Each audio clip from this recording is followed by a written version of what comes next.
A whirlwind of activity over the weekend with New York City Mayor Eric Adams at the center. 7 prosecutors resigned instead of following orders to dismiss corruption charges against Adams.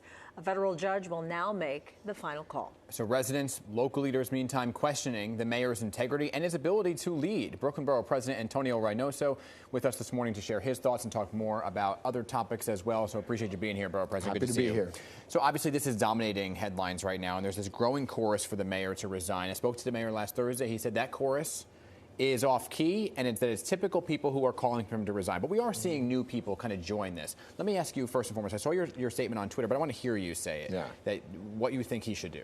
Yeah, he should definitely resign. At this point, we're in crisis, and we need somebody that can manage us out of crisis. And I'm not talking about crisis in leadership, which we have, but this city needs a real leader. And we have a ton of issues that just can't be resolved by someone who right now is at the beck and call of a president.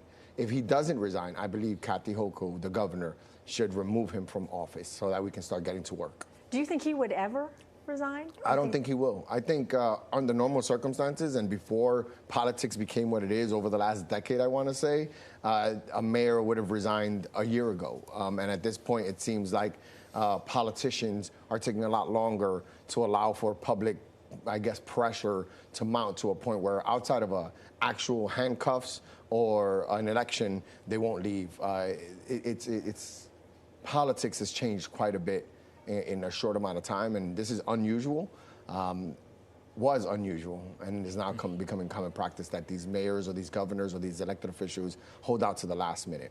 There was this, we are reporting this morning that there was a meeting at Gracie Mansion with all the deputy mayors last Friday, many of them expressing some concern over what exactly is playing out between the mayor and the president. What are you hearing from your colleagues within government that he should resign, the governor should remove him? What are the rumblings behind the scenes? Yeah, so look, he's still the mayor of the city of New York, and there are resources and issues that he handles or he's dealing with that make it so that the political pressure, you got to be careful when you ask him to resign. He is a black mayor, so there's a lot of support in communities that want to see leaders that look like them in place and are worried about the pushback or the backlash by. But you also have black leaders, Hakeem Jeffries questioning. It's the first time. Al Sharpton questioning. Dan, this has never happened. That's why I think we're in a place where things might be changing. Andrew Stewart-Cousins, I think, is the highest profile person right now. For that to be the case, we're in a different place right now. So yes, I think I'm hearing a lot of grumblings, and it's not only Trump. I think people are not happy with the management of the city over the last 3.5 years. I think they were going to show it at the polls, and maybe we don't get there. Yeah, so it's interesting to hear also some of the promises he continues to keep. He met with Borders Czar Tom Homan and continues to say that he promises to keep undocumented immigrants safe, but then he opens the door to ICE to go to Rikers Island. What do you feel? How do you feel about that decision? Yeah, it's very hypocritical in all of its nature, and it has to be, because he can't be the person we want him to be and the person that Donald Trump wants him to be. So he's having a hard time juggling them all. And I do want to take just like 5 seconds to explain to people sanctuary cities and what they are.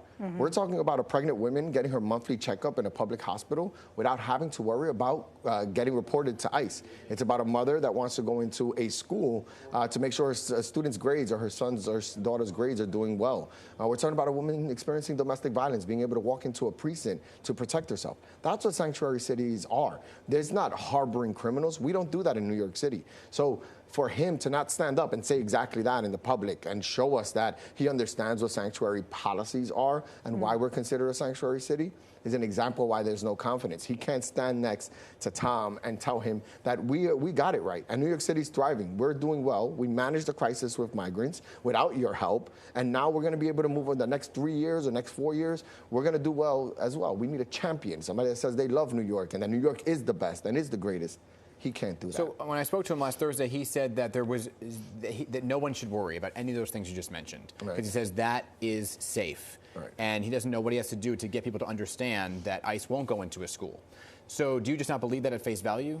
No, because if ICE goes into a school, he'll claim that the federal government has authority over a lot of the work that we do. We can keep them out, but if the doors are open in the same instructions given by his law department, ICE agent could walk all the way into the school, and they're supposed to stand down if they come in.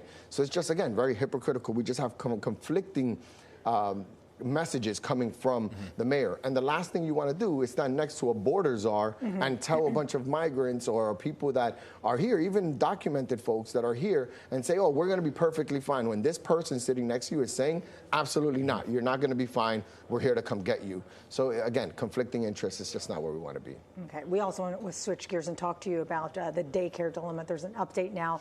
Those schools getting a reprieve, being allowed, including the one that you attended, being allowed to stay open for another year. Have you talked to the mayor about this? No, not since then. I was putting a lot of pressure on him, and he did call me and said he wants to figure out a way to solve for this. But the solution that they have is punting it till December. And what that ends up doing is that it allows for us to stop the pressure campaign that was happening because the shutdowns were going to happen in June. The only thing that's happening in June now is the election. So it buys what I think buys him time for us to not have to organize until maybe December to keep them open again. And we're not falling for it. We're going to be fighting for a long-term solution for these centers. And this idea that it shuts down in December is political nonsense, and it's not going to stop us from continuing to make noise. Keep us posted on that, because I know it's a huge issue. We were all over that story every step of the way. Real quick, so we're almost out of time here. I want to talk about the battle over affordable housing in Brooklyn. It took a major step forward. So tell us a little bit about that. With the affordable housing? Yeah. Look, the city of Yes is the one thing that I think the mayor is going to be able to hang his hat on. Windsor Terrace in particular. Yes. So we have an affordable housing in what we call a non-displacement risk area. This is an area that doesn't build affordable housing, that has all the resources you could imagine: schools, buses, transportation, parks, everything, all the resources you want people to live in.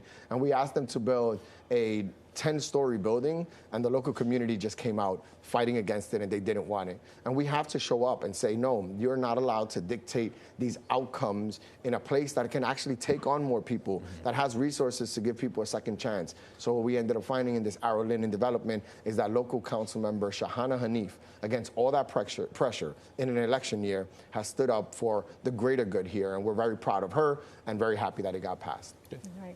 Borough President Reynoso, thanks for coming in. We appreciate it. Always happy to be here.